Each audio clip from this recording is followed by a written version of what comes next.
Advertencia. Este programa, sus componentes y posibles invitados no tratan de expresar ideas políticas ni religiosas. En este programa solo divulgamos hechos históricos y relatamos leyendas, sin ningún posicionamiento político, ni religioso, ni social.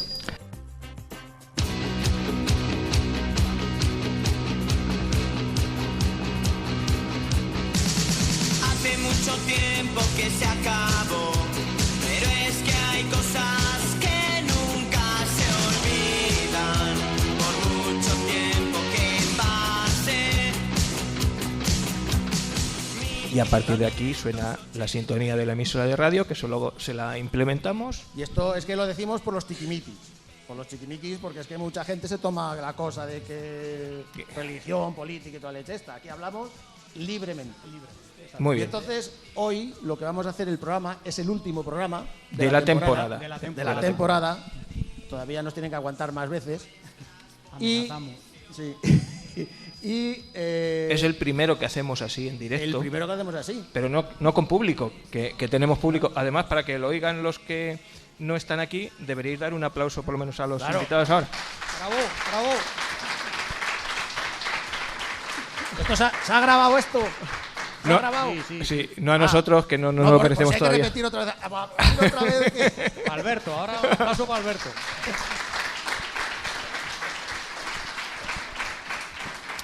Bien, pues ahora yo os contaría que este es el programa No me cuentes historias, que es el programa de historia de Onda Plana Santa Cruz, que se escucha en el 107.4 de la yo aquí FM. siempre interrumpo. Y siempre me interrumpe. No me deja nunca decirlo es que entero. Hoy no tenemos ni cervezas ni nada. Ni que sea. Acabamos de comernos unas gachas de estas de... No os lo creeréis, unas gachas en el mes de julio. Es la mejor temporada. Están las gachas en toda su salsa. Y bueno, pues que hoy, como corresponde, es el programa 195, creo. Sí. Número impar, que es cuando traemos a los invitados. 195, nos quedan nada para hacer 200 programas ya. Y que como fin de temporada y como nos corresponde, pues vamos a hacer un especial. Especial por todo. Primero porque de todos los 194 anteriores, ninguno, bueno, creo que uno, se ha emitido en directo. Siempre es un falso directo. Siempre grabamos los sábados, se emite los domingos y los miércoles. El de él, que cuando vino el invitado lo hicimos en directo. Sí, y también es especial por eso, porque tenemos hoy público delante. Hoy vamos a intentar hablar, ya veremos por dónde salimos, porque el guión ya veréis que es así, de leyendas, mitos y lugares mágicos de Castilla-La Mancha. Os vamos a presentar luego después a nuestros invitados, que no son cualquier cosa, que aquí tenemos potencia. Escucha, estira el mantel que se va a caer aquí. Sí. Venga, hemos puesto aquí. Esto parece la última cena, Judas. Te toca pagar, creo. Y bueno, pues ya sabéis que en nuestros programas algunas veces pues contamos leyendas y que en más de una ocasión nos hemos referido a las leyendas de Santa Cruz de la Zarza. Aquí tenemos unas cuantas. Por hacer así un poquito memoria de las leyendas que los santacruceros y las santacruceras conocemos, pues podemos hablar, por ejemplo, de la leyenda... Hay tres principales. Vamos a empezar por ahí.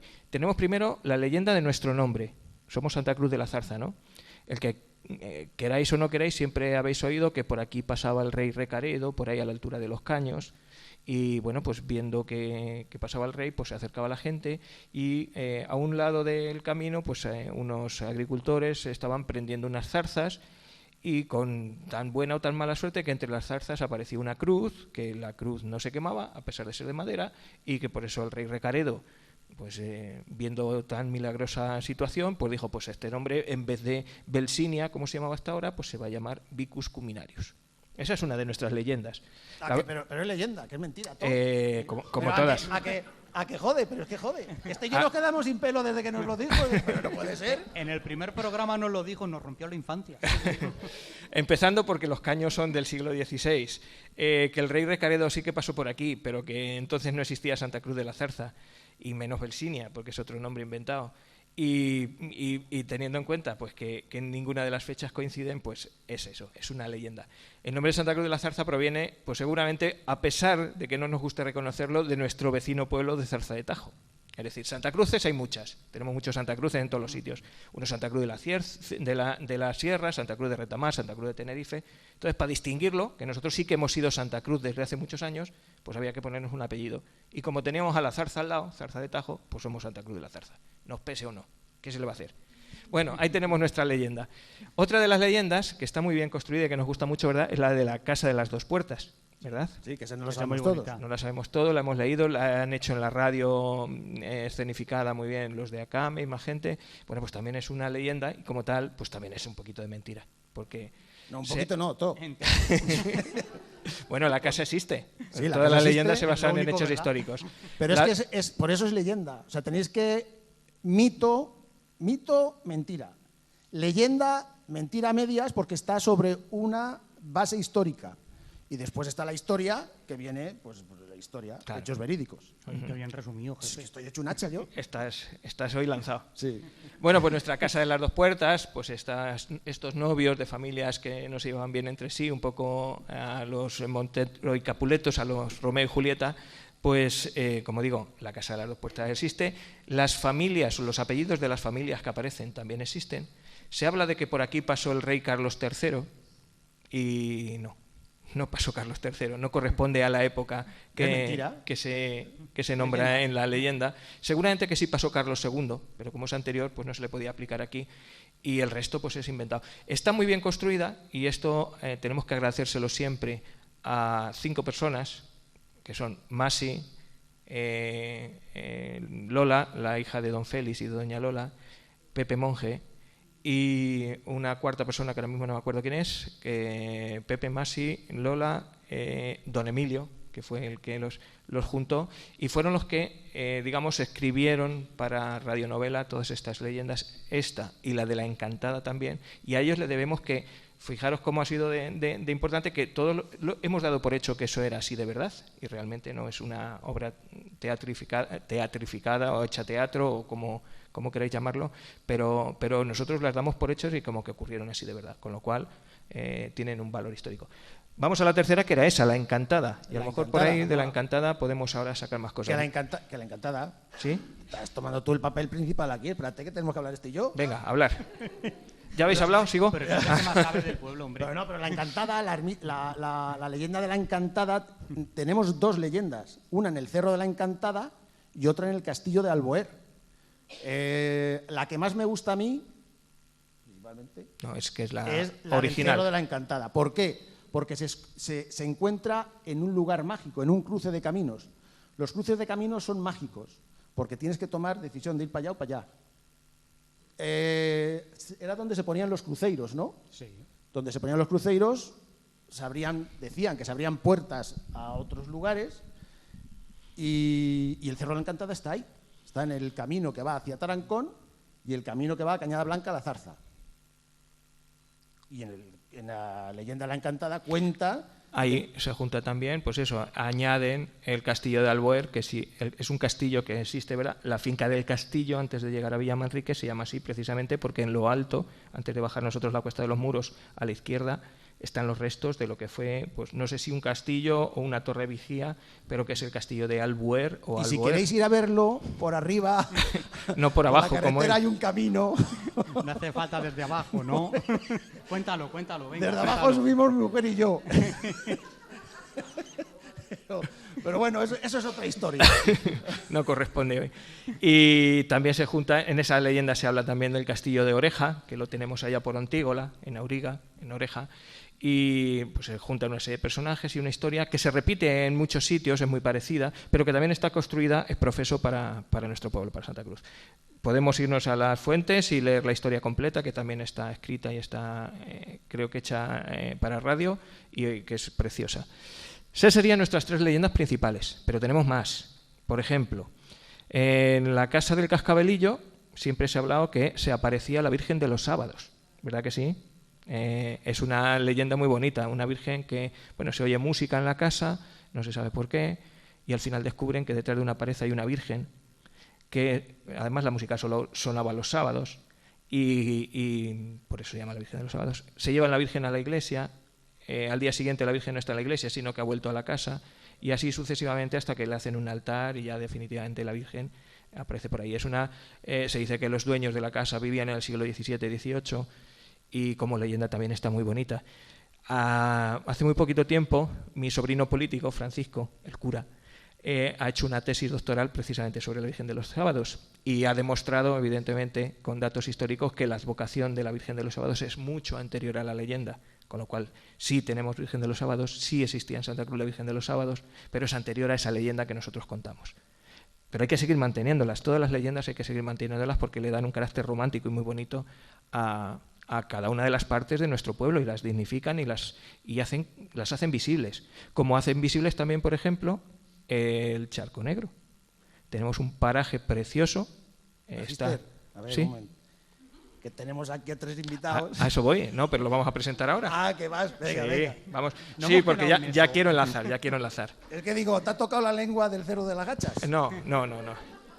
Lo que quiero es enlazar porque se dice que en el Charco Negro aparecía el diablo, ¿verdad? Si habéis tenido la oportunidad de ir al Charco Negro, por la vía que hay marcada como ruta de senderismo, que es preciosa, o bien directamente desde los Yesares por el camino, pues habéis visto que es un sitio escondido, un poquito mágico, y peculiar.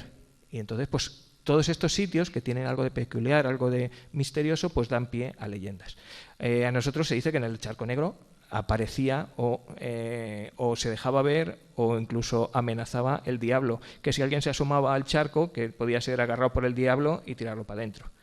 Gregorio Navarro, que escribió varias cosas, varios artículos, sobre todo en el programa de fiestas, decía que en 1937 estaba él por ahí con las ovejas y sonó un estruendo espantoso, se tiró al suelo y pensó que es que se abrían las tierras y los barrancos y que el diablo iba a aparecer.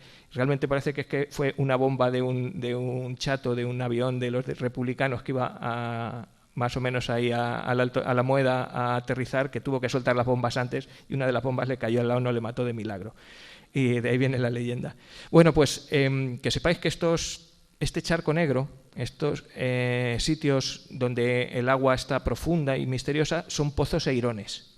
En los pozos eirones, que están dedicados ahora ya os lo van a explicar ellos, y por ahí vamos a enganchar, pues son sitios donde hay muchas leyendas y muchos lugares donde hay agua y aguas profundas, aguas misteriosas, pues dan lugar a estas leyendas. Para eso nos hemos traído, para hablar de pozos eirones y de muchas cosas más, a estas 3 maravillosas personas, cultos, educados, de buena familia, y que los vamos a presentar, ¿verdad? ¿Por dónde empezamos, Juan? Ahora ya sí.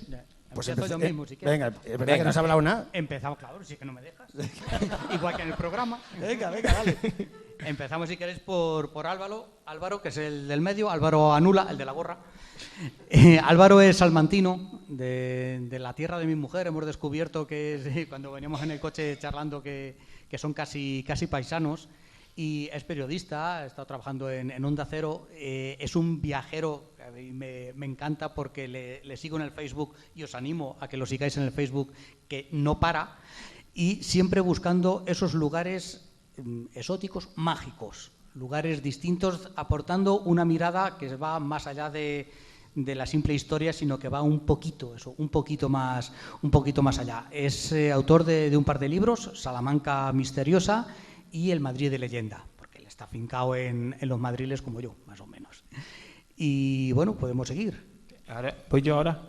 Venga. Aquí tengo a mi lado a medio paisano. Claro, a medio paisano, vamos a ver. Aunque yo soy santacrucero, de eso no voy a renegar, pero sabéis que yo vivo en Corral de Almaguer, y aquí tengo a Felipe Perea Hernando, que es de Villanueva del Cardete, o sea que es casi corraleño, vamos. Bueno, pues aquí lo tenemos, licenciado en Humanidades, es máster en Turismo Cultural, es docente de Archivística y Gestión Documental en el Archivo Histórico de la Nobleza en Toledo, o sea que si vais por Toledo lo podéis buscar porque estará por allí. Es un apasionado de los viajes y de la cultura alternativa.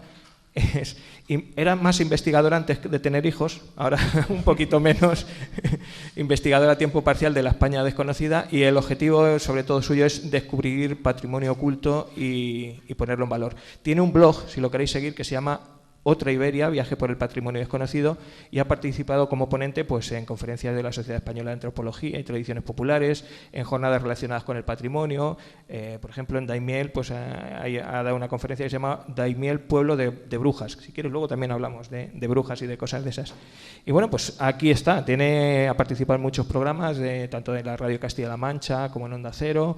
Y bueno, pues lo hemos traído para hablar de enclaves de leyenda, igual que Álvaro, igual que Marcus, que lo tienes ahí. Igual que Marcus, aquí, mi colega, que es de Madrid, nació en 1980, es escritor, es editor y artesano gráfico. ¿Qué es esto de artesano gráfico?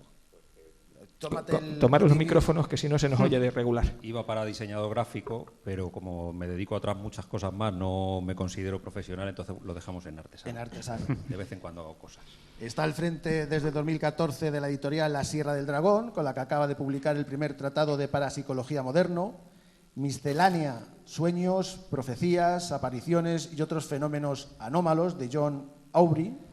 Estoy aprendiendo inglés.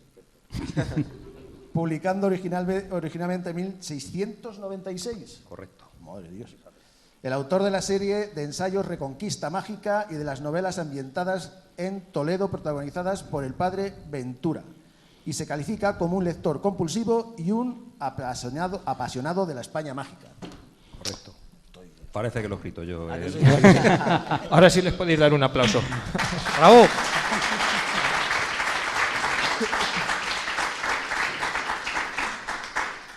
Bueno, y ahora, normalmente, nosotros que estamos aquí comiendo chorizo y bebiendo cerveza, pues los invitados que hablen. ¿De qué nos vais a hablar?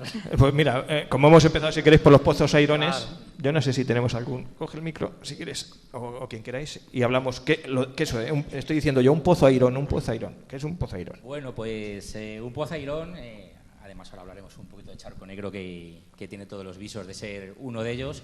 Un pozo airón, para los que no conozcáis, en este caso, pues es un lugar, lo primero es un lugar oculto, un lugar que siempre tiene agua. No tiene por qué ser un pozo, puede ser una laguna, puede ser una pequeña charca, como veremos también algunos ejemplillos que vamos a daros, o puede ser simplemente pues un aljibe, un pozo simplemente, pero la característica es que siempre tiene agua, incluso en épocas de una sequía tremenda, ¿no? Lugares que huelen mal, curiosamente, también, es decir, agua como estancada, que dan un poquito lugar pues, a que sea un lugar a la que la gente intenta rehuir, ¿no? Eso sería ya posteriormente. Y luego, por supuesto, pues tiene su mito, tiene su leyenda y lo más importante pues son enclaves que existen, además. Es decir, en ellos, en teoría, antes de la llegada del cristianismo, pues vivía un dios prerromano que se llamaba Irón, que era un poquito pues ese dios que trasladaba las almas que caían en ese pozo, pues las trasladaba al inframundo. No se sabe muy bien cuál es su iconografía, se habla de un pulpo, se habla de un calamar, se habla de un elemento marino, ¿no? ¿Por qué marino? Porque los pozos airones siempre están están en las zonas interiores de la península, es curioso. Bueno, hablo de la península, pero es un elemento que podemos extrapolar perfectamente a toda Europa, ¿no? A Francia, a Italia, a Reino Unido, es decir, bueno, y luego curiosamente, tras el descubrimiento de América pasa a la zona de México, bueno, están los cenotes, que bueno, son muy, muy parecidos. O sea, estamos hablando de lugares muy similares, de civilizaciones que nunca habían estado en contacto, pero que curiosamente tienen sus semejanzas, ¿no? Y bueno, pues esos lugares evidentemente pasan a ser mágicos, son lugares que sabemos perfectamente que había culto a ellos. El primer lugar que os pondré pues es aquí, nos vamos a trasladar a nuestra cercana Uclés, aquí en la provincia de Cuenca, o sea, aquí muy, muy cerquita de aquí de Santa Cruz también, donde muchos de ustedes seguramente conocerán Fuente Redonda. Si cruzábamos todo el pueblo, nos vamos a carretera Rosalén del Monte, os doy un poquito las coordenadas para que lo visitéis. Pues ahí hay un estanque fantástico de aguas cristalinas junto al río Bedija, hoy transformado en zona de recreo, muy recomendable además. Sí. Donde, bueno, pues allí hay un manantial que siempre tiene agua, más o menos como me decían en Uclés, pero siempre tiene agua, incluso en épocas de mucha sequía, ¿no? Y tiene particularidad que en sus inmediaciones se encuentra pues un altar romano, donde un tal Titinio Críspido, que no sabíamos quién era muy bien, nos figuramos que será algún noble romano que tenía por allí un pago, él hablaba de un pago, ¿no? De un terreno, ¿no? Del pago oculense, ¿no? Oculense, Uclés. Ya vamos viendo un poquito los orígenes del pueblo, ¿no? Y ¿por qué lo del ojo, oculus, ¿no? por esa fuente redonda de Euclés, un ojo de agua, ¿no? Un ojo de mar, como se habla en muchas crónicas, como veremos ahora después. Bueno, pues se encuentra ahí una ara romana donde pues se dice claramente que hay un culto, ¿no? Porque hace como un ofrecimiento. Bueno, sabemos que hay yacimientos preromanos y romanos cerquita de Fuente Redonda y bueno, pues un lugar que se pueden apuntar, que se pueden en veranito, que está muy fresquito también. Lo apuntamos. En Castilla-La Mancha, bueno, pues tenemos quizá uno de los más importantes, yo creo, de toda España, que es el Pozo Airón de la Almarcha. Efectivamente, es una laguna, es curioso, una laguna muy pequeñita, que tiene una característica, que siempre tiene agua, ¿vale? Esto llamó la atención desde hace siglos, ¿no? Se sabe que por allí pasó, está muy cerquita de la carretera de Valencia, si conocen el castillo de García Muñoz, ¿vale? Sí. Un castillo que está justo al lado de la carretera de Valencia, pues se ve perfectamente desde esa laguna, desde ese pozo, ¿no? Y se sabe que por allí Carlos V y Felipe II paran porque reciben esas noticias de que hay un pozo que incluso que es salado, un pozo salado aquí, en plena Mancha conquense, ¿no? Un pozo salado, que siempre tiene agua, que está cerca de un castillo, lo nombra también un infante don Juan Manuel, incluso anteriormente, y bueno, porque tiene una característica que al final es todo ciencia, ¿no? Como estábamos hablando antes, ¿no? No deja de ser pues una laguna con su nivel de freático de agua sube y baja, y que en épocas, curiosamente, de sequía, es cuando más cargado de agua está. Pasa como las lagunas de Ruidera, si habéis estado. Pasa lo mismo, hay épocas de mucha sequía que las lagunas están llenas de agua. Curioso, porque pasa lo mismo, el acuífero está cargado, sube y baja. Y la curiosidad que tiene, pues que es salada, porque debajo de ella pasa pues un filón de mineral yesífero que le da un sabor amargo, porque allí siempre las crónicas dicen que el agua era amarga, que el agua ponzoñosa, que los animales bebían agua y se morían o tenían enfermedades. Y bueno, pues pasa a ser un lugar a evitar, un lugar donde habita el demonio. Curiosamente, si vais a la laguna, hay una ermita anterior que es de San Bartolomé, toma ya, San Bartolomé, protector de los demonios. ¿Qué hace ahí esa ermita justo al lado del pozo? Bueno, pues está claro, ¿no? Protección, ¿vale? Para ser un lugar muy mágico. Y como curiosidad, bueno, pues estábamos hablando también un poquito antes de Belinchón por el apellido, ¿verdad? El apellido del compañero, y ahí están las... Felipe, sí. Es que me estabas hablando de la laguna esta y me estoy acordando de la lagunilla de Montrueque. El charquillo. El charquillo. El charquillo de Montrueque. No sé si habéis bajado alguna vez hacia Montrueque, siguiendo la Cañada Real Soriana, dirección norte, hacia Fuentidueña de Tajo, a la altura de la Cruz del Serranero, que es donde la cañada tira hacia abajo, hacia el este, pues hay un desvío y hay un manantial salino dentro de una pequeñita cueva que da lugar a un charquillo justo delante, por eso se llama Charquillo Montrueque. Si habláis con los de Fuentidueña o los de la Zarza, os dirán la salinilla. Y dentro de esa cuevecita, que además por el hecho de que el agua es tan salada, la salina, el charco, pues prácticamente no te puedes hundir porque flotas por la cantidad de sal que hay, y además cuando la sal se va secando es iridiscente, es decir, que tiene casi todos los colores del arco iris, es muy curioso, pues también da pie a que sea un lugar que la gente cree mágico y lleva allí sus pequeños exvotos o oraciones o velitas. Entonces está hecho la cuevecita, que apenas cabe una persona, un pequeño altar, y también es un sitio igual, como todas, estaba un poquito orientado al norte, en Umbría, en un sitio que da pie a tener un cierto halo mágico. Y además da pie a la chorrera que cae dentro, da pie a que te imagines una figura. Eso se llama pareidolia. Que tú, hay gente que ve a la Virgen, hay gente que ve, yo creo que yo me puse en contacto contigo porque hablabas de alguna... en el norte. Fenómeno. Sí, es muy recurrente, es decir, es una creencia que se repite en varios lugares. En este caso, por ejemplo, estamos hablando de Montrueque, pero por ejemplo también se puede ver en una cueva que existe justo entre Navarra y el Pirineo ya francés, que es el Arpeco Saindúa, donde efectivamente lo que es la estalactita por la cual emana ese agua, ¿no?, donde nace ese manantial, tiene una forma muy concreta, ¿no?, y recuerda a una figura mariana, la estatua que podemos tener en cualquier lugar, ¿no? Y sí que es cierto que se puede trazar una semejanza, ¿no?, una semejanza dentro de esta cueva de Montrueque o este charquillo, ¿no? Sin duda es un lugar mágico, un lugar fascinante que posiblemente si rascamos sobre él podremos encontrar algo mágico, porque sin duda allí la magia bulle a costados. Antes de continuar, No, queremos saludar a la audiencia de Onda Plana, decirles que estamos emitiendo en directo. Este es el programa No me cuentes historias. Decirles que por primera vez en nuestros 6 años de historia, si no recuerdo mal son 6 años, pues estamos emitiendo en directo para Santa Cruz. Y continuamos con Belinchón. Nada, un poquito de... No diga nada, de, sigue de, contando. de referencia. Felipe, yo te quería preguntar, ¿la laguna de Lito también puede ser un pozo Yo Irón? creo que no. Esa no, Yo esa en principio no veo ninguna así referencia. Es una laguna de endorreica, de relleno. Normal y corriente. Bueno, sí. Y bueno, que un lugar muy bonito también. Y que han puesto en valor además. Sí, ¿y por qué unas sí y otras no? Generalmente, vamos a ver, no hay un patrón. El patrón son las leyendas y el patrón son los mitos y todo lo que ha surgido alrededor. Y bueno, y ciertas referencias que hay alrededor de ellas, como por ejemplo, estamos hablando de la marcha, donde las famosas brujas de Belinchón, de las cuales estábamos hablando, hay muy poquita documentación sobre ellas, en su proceso inquisitorial, decían que bajaban a reunirse a esta laguna de la marcha.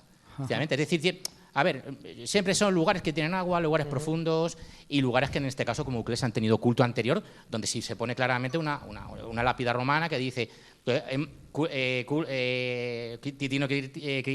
nombre romano que tenía, que Critinio Críspido hace esta ofrenda al dios Airón, o sea, más claro, agua. Sí, y está por cierto, si queréis verla, está en el centro de interpretación de Segóbriga, si lo queréis ver. Pero bueno, no siguen un patrón precisamente, pero siempre es la leyenda y el mito que está detrás de ellas. Pues no, es muy llamativo, ¿no?, lo de la figura del dios Airón, básicamente porque da mucho de sí, ¿no? Pero aquí yo quería lanzar una pregunta. ¿Hay alguien de Madrid en la sala? ¿Conocéis? Levantar la mano. De Madrid o que vivan en Madrid, o sea... Ya van saliendo, No sé si conocéis un barrio que se llama Arroyo Fontarrón. Pues yo no. Ese nombre viene de ahí, viene de Font Airón. Efectivamente, o sea, siempre la toponimia nos da una pista, ¿no?, de un lugar mágico, de un lugar legendario. Y bueno, para añadir algo sobre el Pozo Airón, la verdad que ha sido muy interesante, ¿no? Y es una figura que llama mucho la atención en tanto en cuanto era representado de una forma muy curiosa. Era representado como nada más y nada menos que una serpiente. O sea, era un dios serpiente que siempre habitaba en un lugar acuático, en un pozo, en una fuente, en un arroyo. ¿Por qué? Ese elemento acuático es muy importante. ¿Por qué? Porque el agua es un lugar liminal, es un lugar de frontera. Y este dios era un dios ambivalente, valía para tanto lo bueno como para lo malo, para la luz y para la oscuridad. ¿Por qué? Porque ¿qué es el agua? El agua es vida, ¿no? O sea, más elemento vital que el agua no lo hay, ¿no? Pero claro, ¿de dónde viene el agua? Viene de los subterráneos, del inframundo, lo que nuestra cultura siempre ha asociado con el infierno, ¿no? Entonces, sería un dios para el bien y un dios para el mal. Y de nosotros dependería que este dios tomara partido por un lado u otro. ¿Cómo dependía todo esto? Haciéndole ofrendas, haciéndole rituales para tenerle contento, ¿no? Y, por ejemplo, de ahí puede venir esa estela, ¿no?, Aldeo Aironis, que podemos encontrar en Uclés. Lo de Uclés es muy llamativo porque estamos hablando ante un estanque que tiene todos los visos de ser artificial por parte de los romanos, pero claro, aquí nos está diciendo que este dios prerromano ha sido asimilado este dios prerromano ha sido asimilado por las águilas de Roma, ¿no?, cuando llegan aquí. Entonces, eso nos da una idea de la relevancia o de lo implantado, ¿no?, que estaba este culto en nuestra tierra. Y eso es muy llamativo. Y también es llamativo cuando llega el cristianismo. ¿Qué hace el cristianismo con todos estos lugares? Los anatemiza, los demoniza.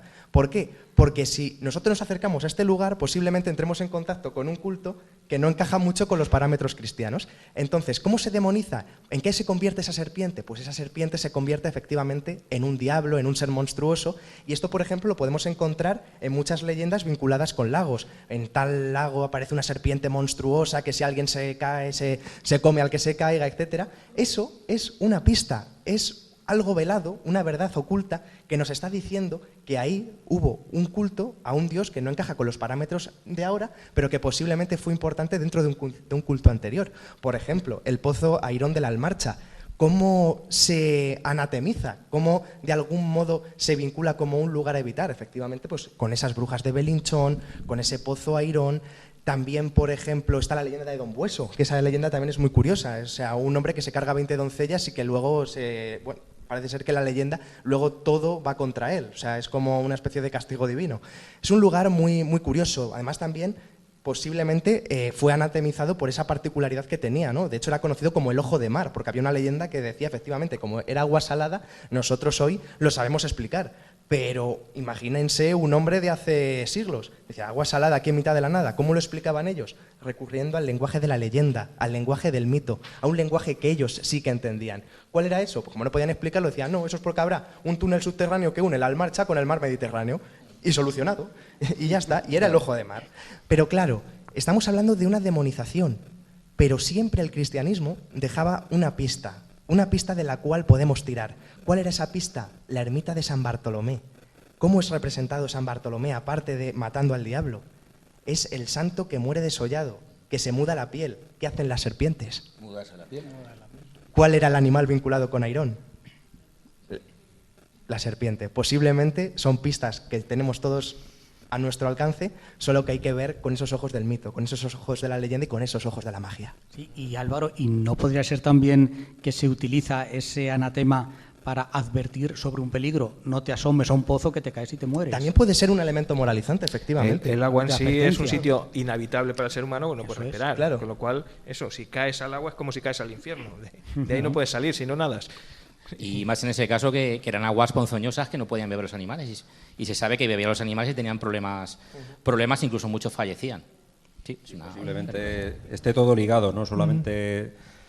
o sea, no se puede tampoco separar lo religioso de lo que realmente es la realidad de la naturaleza, del mundo, sino que posiblemente haya una vinculación entre ambos lugares y que seguramente no hubiera solamente un tipo de pozo Airón, sino que hubiera varios tipos, que también puede ser. Es el miedo que nos suscita lo desconocido, el agua o las cuevas, por ejemplo. También tenemos ejemplos de cuevas que son mágicas. Por aquí tenemos muy cerquita, no sé, la cueva de Sopeña o no sé si queréis alguno contarnos algo sobre... Bueno, que es una comarca repleta de cuevas, ¿no? Por donde vayas, ¿no? Yo no la conozco tan profundamente como vosotros, pero vamos, con darte una vuelta o repasar gente que haya escrito sobre la comarca te das cuenta, ¿no? En cada pueblo hay un barrio de cuevas, hay cuevas mágicas, hay cuevas ligadas a leyendas, suelen estar además también relacionadas en un entorno, como hemos hablado, ¿no? con arroyos con determinados nombres o castillos también.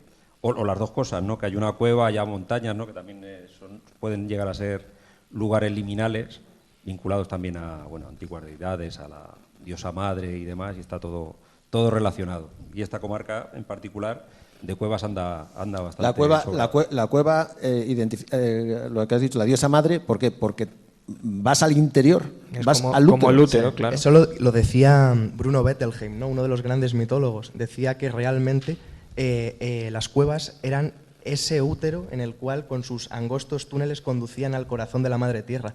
Y yo creo que no hay frase que mejor lo relacione, ¿no? Y además, la cueva es mágica en el sentido de que ¿dónde iban los filósofos a encontrarse con ese pensamiento que luego los va a marcar? ¿Dónde tienen esas revelaciones los grandes personajes que luego han dado inicio a religiones, ¿no? O sea, Mahoma, por ejemplo, ¿dónde se esconde? Se esconde dentro de una cueva. ¿Dónde entra el eremita para entrar en contacto con Dios? Efectivamente, siempre está la cueva de por medio. La cueva es otro lugar, ¿no? Que nos conecta con todo aquello que posiblemente no podemos explicar con palabras. Y una de las cuevas, efectivamente así misteriosa, que la ha mencionado Rafa, es esa cueva de Sopeña, ¿no? Si os parece podemos hablar de ella. ¿Por qué? Porque es uno de los grandes misterios de la historia que podemos encontrar en la comarca y en los alrededores en los que nos encontramos, ¿no? O sea, no sé si han escuchado alguna vez hablar de la cueva de Sopeña. La cueva de Sopeña entra en contacto, nos tenemos que situar sobre todo en la época de Felipe II, ¿vale? Siglo XVI. Y en esta época, en Madrid, nace una misteriosa niña que es llamada Lucrecia de León, que desde muy pequeña tiene una particularidad, tiene una facultad que nadie tiene unos sueños, unas visiones proféticas que le anuncian lo que va a ocurrir. Por ejemplo, anuncia algo así como que España, la monarquía hispánica, iba a lanzarse contra el enemigo inglés en esa famosa armada invencible e iba a fracasar, ¿no? Entonces, en un primer momento, el padre como que la controla mucho a Lucrecia de León para que no diga esto, porque esto puede ser un peligro, es decir, la Inquisición estaba ahí a la vuelta de la esquina, ¿no? Pero todo esto llega a oídos de Alonso de Mendoza. Alonso de Mendoza era un canónigo de la Catedral de Toledo, muy antimonárquico, concretamente muy anti Felipe II, y escucha todo esto. Y dice, anda, aquí hay una niña que está haciendo profecías muy llamativas y que me interesan dentro de lo que son mis intereses, valga la redundancia, políticos, ¿no? Y este Alonso de Mendoza empieza como a dar pábulo y a dar fama a Lucrecia de León y esas profecías que lanza. Hasta que llega un momento en el que Lucrecia de León lanza una profecía que a día de hoy es todo un misterio. ¿Qué dice? ¿Qué profetiza? Profetiza algo así como el fin de España, de la monarquía hispánica. Un fin aterrador, un fin que dice que los ingleses van a venir por el norte, los musulmanes van a venir por el sur y desde dentro los moriscos van a hacer de quinta columna y solo se van a salvar aquellos que se escondan dentro de la cueva de Sopeña. Claro, aquí se crea una especie de sociedad secreta, una especie de secta, ¿no?, que se llama la Congregación de la Nueva Restauración, en la cual hay personajes muy curiosos, como Juan de Herrera, el que levanta el Escorial y el que levanta la Fuente de Ocaña, ¿no? Y él mismo se encarga de acondicionar esa cueva de Sopeña para que entre mucha gente por si ese apocalipsis finalmente ocurre, ¿no? ¿Qué pasa? Que no ocurre. Y como se da cuenta Felipe II de que los únicos mensajes que está lanzando esta niña, Lucrecia de León, que ya no es tan niña, ve que van siempre en contra de su gobierno. Entonces, ¿qué hace? La Inquisición se mete de lleno y la acusan de todo tipo de cosas, de todo tipo de acusaciones, incluso de brujería, ¿no? Y esta chica acaba muy mal. No sabemos cuál es el fin de Lucrecia de León, pero tampoco sabemos cuál es el fin de la cueva de Sopeña, porque la cueva de Sopeña a día de hoy no se sabe ubicar dónde está. Hay varios lugares que pueden ser posibles ubicaciones, ¿no? Si queréis podemos debatir, ¿no? Por un lado tenemos la Fuente de Ocaña, la Fuente Grande, ¿no?, que de hecho es construida, o por lo menos modelada por Juan de Herrera, ¿no? Luego está esta Cueva de la Hiedra, que hoy has podido visitar, ¿no, Felipe? En Villarrubia, Santiago. Sí, Si queréis acercaros. Sí, esta mañana he tenido la suerte de volver a revisitarla, porque y tuve también la inmensa suerte de ser pues uno de los, junto con, bueno, tenemos aquí su libro además, Antonio Martín Asperilla, que fue el que escribió La Guía Mágica de la Mesa de Ocaña, y uno de los descubridores de la Cueva de la Hiedra, cuando no era más que un lugar lleno de escombros, que había que cruzar a ella pues, por medio de una escalera cruzando un muro. Y bueno, pues hoy tengo la suerte de ver cómo ha sido perfectamente restaurada. Si alguno no lo conoce, la tenéis al lado y se puede ver prácticamente todos los días y los fines de semana. Y bueno, y estábamos hablando de eso, de cómo ha cambiado un poquito también esa cueva tan mágica, que si no la conocen, es una cueva que se accede a través de un pasillo lleno de arcos, con arcadas, donde hubo en parte tinajas de vino, pero lo que nos interesa es pues la sala central, una sala central con una serie de columnas que, a modo de circunferencia, rodean la cueva, y una columna central que no sujeta nada, ¿verdad? No sujeta nada. Es que es una cueva caliza que se sujeta sobre sí misma.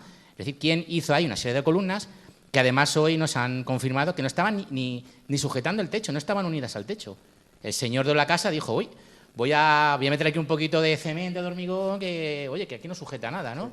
Es decir, ver un poquito qué ha sido eso, y hay muchas teorías, ¿no? Sí. Yo os lanzo aquí una que yo creo que puede que sea la más plausible, que es una antigua sinagoga subterránea, como hay muchas en España, sí, para evitar pues, que los judíos fueran vistos haciendo sus ritos, que bueno, pues ya sabéis que estaban totalmente prohibidos. Y hoy además la guía la propia guía de la Cueva de la Hiedra me ha confirmado que unos grafitis que hay en la columna central es muy curioso, son números árabes. Bueno, números árabes. Ha sido reutilizada, ¿no? Ha sido reutilizada esa cueva posteriormente, posiblemente tras la expulsión de los judíos en 1492. Bueno, pues no sé vosotros qué pensáis también esta teoría sobre esta cueva tan mágica. Sí. No tengo ni idea. Pero luego también está, ¿no?, esa Fuente Grande de Ocaña, que a lo mejor, Marcus, Juan de Herrera, o sea, un personaje súper heterodoxo. Bueno, de hecho, estabais comentando y uno de los misterios de la cueva de Sopeña, no es que se sospecha, desconozco si hay realmente documentación de que Juan de Herrera estuvo trabajando en esa cueva o estuvo por lo menos preparándola, ¿no?, utilizando sus conocimientos como arquitecto, y es uno de los grandes misterios porque Juan de Herrera siempre está vinculado a la magia. De hecho, bueno, era aposentador de Felipe II, que todos los expertos coinciden en considerar que realmente era el mago de Felipe II y se encargaba de gestionar la parte de magia que implicaba el gobierno del gobernador más poderoso del mundo. Y la cueva de Sopeña, además del misterio de todas las visiones de Lucrecia y demás, está esa implicación de Juan de Herrera, que era prácticamente como decir que Felipe II estaba también implicado en ese asunto y en el misterio que implica la propia cueva, lo que se estuviera haciendo allí, y el hecho de que no haya aparecido nunca. Si realmente Juan de Herrera participó en elaborar esa cueva, en diseñarla o en adecentarla, es un misterio que haya desaparecido, ¿no? Que otras obras de él se conozcan y precisamente esta cueva, con todo lo que implica, no ¿Puede se ser sepa dónde esté. que la cueva esta de Sopeña, puesto que no se sabe dónde está, puede estar, porque el Escorial, Juan Herrera también construyó el Escorial, para tapar esa boca del infierno? Pero parece ser que, según las visiones de Lucrecia, el lugar de salvación era en Toledo. Sí. O sea, Toledo. entonces se sabe De hecho, eso es. que posiblemente estuviera en la orilla del Tajo, en alguna cueva. Hay un documento, o sea, cuando se coge el testimonio de Lucrecia de León en ese proceso de fe, cuando se habla de la cueva de Sopeña, se da un detalle que dice que está a X leguas de la ciudad de Toledo. Por eso siempre se suele cerrar el círculo. Pero entre... a X leguas te dicen Eso es. 5 leguas. Eso es. Y puede encajar con la ubicación de Villarrubia, puede también encajar con la Fuente Grande de Ocaña. La Fuente Grande de Ocaña es que es un lugar misterioso en sí, porque no nos explicamos cómo puede haber un recinto, un enclave de leyenda tan grande, y sobre todo tiene esos subterráneos en los cuales se podría albergar a bastante gente. De hecho, hay una leyenda que dice que durante la época de Felipe II, esto lo defiende un investigador que se llama Mariscal, dice que en ese lugar se escondieron nada más y nada menos que los libros prohibidos de la Inquisición. O sea, es un lugar totalmente misterioso y, en mi opinión, es un templo dedicado a las aguas moderno, en tanto en cuanto no se explica ese enclave ahí. Y luego también hay uno muy cercano aquí, en Noblejas, esa cueva de Villaocampa, que la estábamos antes contando en Petit Comité. Es una cueva romana, de lapis expecularis, ¿no?, de los romanos, y que la leyenda se conoce como cueva de Villacampa porque allí se escondía y hacía sus tropelías un personaje, un bandido de la época de los carlistas, ¿no? Entonces, es un lugar muy llamativo que también se ha vinculado con esa supuesta cueva de Sopeña misteriosa que nadie ha sabido ubicar. De hecho, si preguntáis en Noblejas, ellos no tienen dudas. Eso, para ellos, la cueva de Sopeña es esa cueva de Villacampa. Evidentemente, si vas a Ocaña te van a decir lo contrario, te van a decir que se encuentra en la Fuente Grande. Pero sin duda es un misterio todavía por descubrir, todavía por surcar, y que mientras esté ahí, pues bueno, habrá que seguir investigando. Estábamos viendo aquí en el móvil, hay un paraje cerca de Ocaña, de Noblejas, pegando al río, pues tipo nuestra cueva de Montrueque, que se llama el Rincón de Sopeña. Por algo sería. Hay una parte, por matizar más y acercarnos a Santa Cruz, hay una parte de relación con todo lo que están contando con Santa Cruz, y es que no sé si habéis visitado la Fuente Grande de Ocaña o si la habéis visitado por dentro. Merece la pena, por dentro, de verdad. No, por fuera sí. Por dentro, para que os hagáis una idea, si no habéis visitado la Fuente Grande de Ocaña, por lo menos sí que habéis bajado alguna vez al Encaño, aquí. Bueno, pues la Fuente Grande de Villacaña es como el Encaño, pero a lo bestia. O sea, aquí tenemos 100 metros de encaño, en la Fuente Grande de Ocaña hay una tirada bastante más grande. Aparte de que el exterior es casi una plaza, como la Plaza Mayor de Ocaña, pero con sitio para lavar y para beber y demás y demás. Por lo tanto, es una construcción magistral muy grande, y se dice, en nuestro pueblo se dice siempre, que nuestros caños y la construcción de los caños, que es un poco posterior a la época de la Fuente Grande de Ocaña, que está basada precisamente en los planos del arquitecto de la Fuente de Ocaña. Por eso bueno, la Fuente Grande de Ocaña además tiene una zona que se visita muy poquitas veces. Yo no he conseguido visitarla, sí conozco a gente que la ha visitado, que es una sala tarimada. Sala tarimada me refiero a lo que ustedes saben lo que es una sala tarimada, de madera, que hace una sala tarimada dentro de un lugar con humedad. ¿Y quién va a estar allí? ¿Qué objetos va a haber? ¿Qué elementos, no? Es decir, ¿quién se quiere meter ahí? ¿Quién se va a reunir, no? Evidentemente, pues podemos creer que esa sala tarimada de madera, pues para proteger de la humedad, para que fuera cómoda, puede ser una reunión de algún tipo de personas, incluso una logia, o incluso, si ya nos queremos imaginarlo todo, pues de esa en este caso, logia de la Nueva Restauración, ¿por qué no? Y con Juan de Herrera, que fue el que lo construyó, evidentemente. La Mesa de Salomón, mito, leyenda, historia. Pues estamos en las mismas, ¿no? No has dicho nada. Iba a decir al hilo de lo que estaba comentando Felipe que bueno, estáis hablando de la Fuente Grande de Ocaña, y bueno, estamos en una época que es el Renacimiento, ¿no? La época de Felipe II, que lo que se hace es toda la magia anterior, se habla de arte, pero en realidad lo que se está renovando en esa época es la magia, se está institucionalizando, aunque no se diga, no es una institucionalización a niveles elevados, ¿no? A niveles de las élites, y la Fuente Grande puede ser una forma de hacer eso, ¿no? De institucionalizar esa magia antigua de los pozos airones y demás, hacerla, modernizarla y que, bueno, que haya pasado el tiempo y que no sepamos muy bien de qué se trata realmente. Y la Mesa de Salomón, por hilar, es una leyenda y es un mito, pero un mito tan vivo como que ha llegado hasta nuestros días, ¿no? En forma de leyenda y en forma de especulaciones para todos los gustos, siempre vinculado, eso sí, a un lugar tan mágico como es Toledo. Como es Toledo, efectivamente. Hay que refrescar un poquito para la gente que no lo conozca qué es lo de la Mesa de Salomón, porque ¿de dónde viene? Pues la mesa... Sí, es una reliquia del pueblo judío. Formaba parte del tesoro que se guardaba en el templo de Jerusalén, y la leyenda le viene, bueno, aparte de todos los poderes que estaban adscritos a ese tesoro, como a otros objetos que se guardaban también en el templo, como la menorá o el arca de la alianza. Hay leyendas para todos los gustos, ¿no? Pero bueno, hay que tener en cuenta que se llama Mesa de Salomón porque había sido propiedad de Salomón, que en la antigüedad era algo así como el mago por excelencia, ¿no? Era la figura arquetípica del mago. Había estado en contacto con Dios y, bueno, realizaba determinados prodigios como gobernar a los jinas, a los demonios y ponerlos a su servicio para que construyeran edificios.